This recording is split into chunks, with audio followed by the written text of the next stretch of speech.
Lagay na natin ang ating mag-best friend. Siyempre, sibuyas at bawang.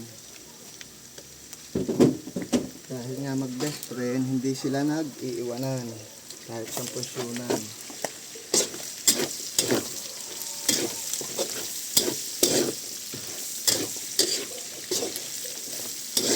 Bango.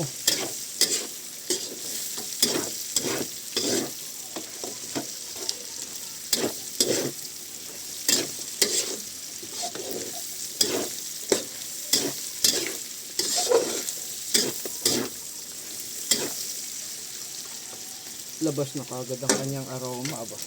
Sa init ng panahon. So, lagay na po natin ang ating kamatis.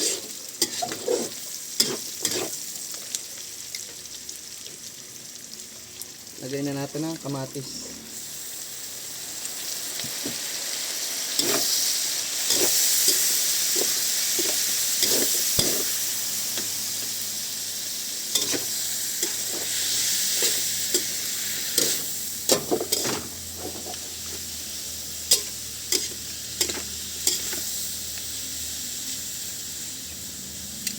Dito pa lang po sa ating sahog, atin ang rerekaduhan.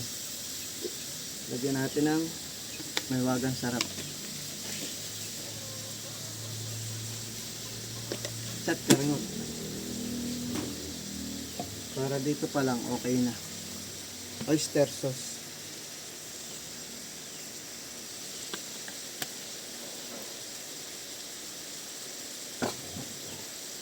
Siyempre, lagyan din natin ng liquid seasoning. Para dito pa lang sa ating paggigisa, malasa na.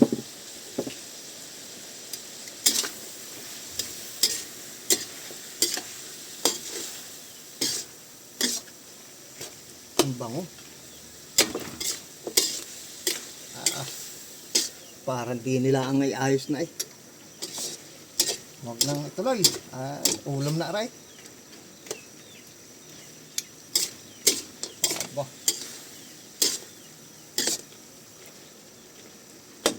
Pwede na rin. Ulam, at saka bahala na kayo. Masarap na rin.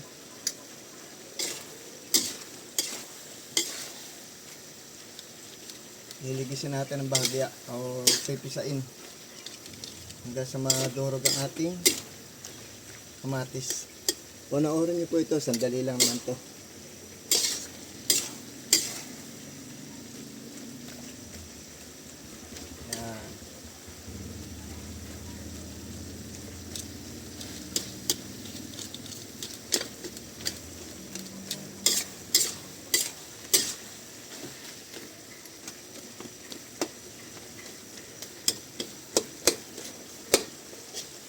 Sa amin ari ulam na. Pwede na itong iulam. Sasarap na rin. Ginisang kamatis na may pork. Ito po ang ating main. Yan. Bali, binabad ko po siya sa tubig na may asin. Para po medyo makabawas maglas po ng kaunting pait. Hindi naman po siya totally mawawala. Kasi nga ang palaya, so mababawasan lang.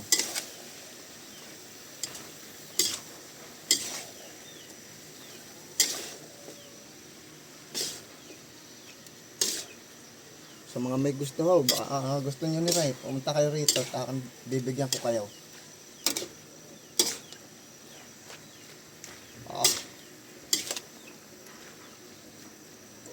Parang ang nangyari sa dami ng sahugay, ang palaya kong karne.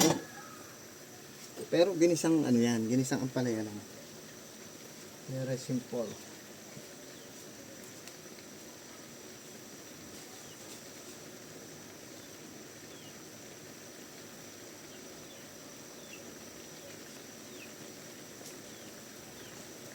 Siyempre, lalagyan natin ng egg.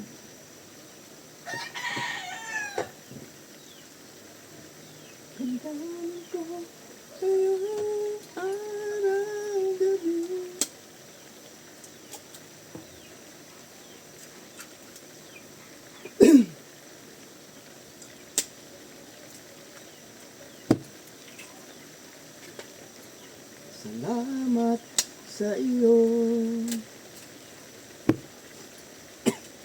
aking Panginoong Jesus.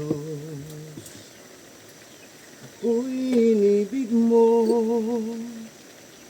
at inangking lubos. Ang tanging dalangin, O Diyos, ay tanggapin. Ang tanging alay ko, nawa ay gamitin. Ikaw lamang, Ama, wala nang iba pa kung hinihiling. Di ko akalain na ako ay bigyan pansin. Ang taong tulad ko ay di dapat mahalin. Ano po tayo ng karangat na asin. Medyo natatabangan po tayo, so madali. Conforme naman po yun sa inyong panlasa.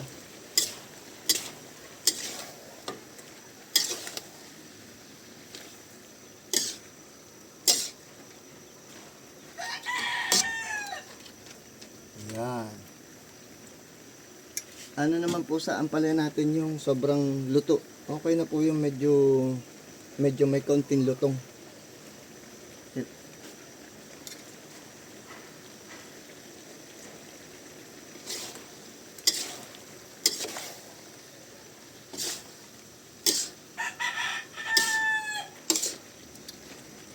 Okay na po yan kasi ano naman yan, manipis po ang aking gayat. So lagay na po natin.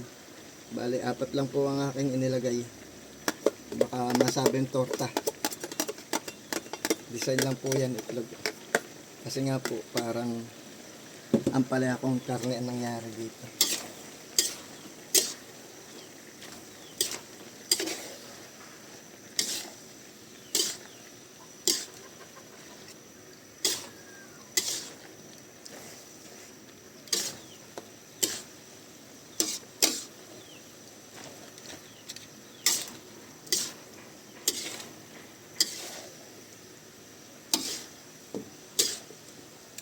Di ba po? Kita nyo naman, sa itsura pa lang. Talagang mapaparami ng kain.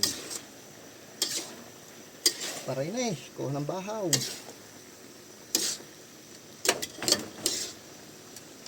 Oh.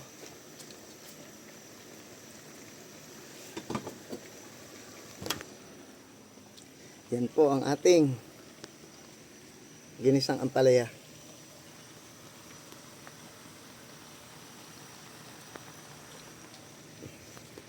Kita nyo naman po, ang sarap niyan.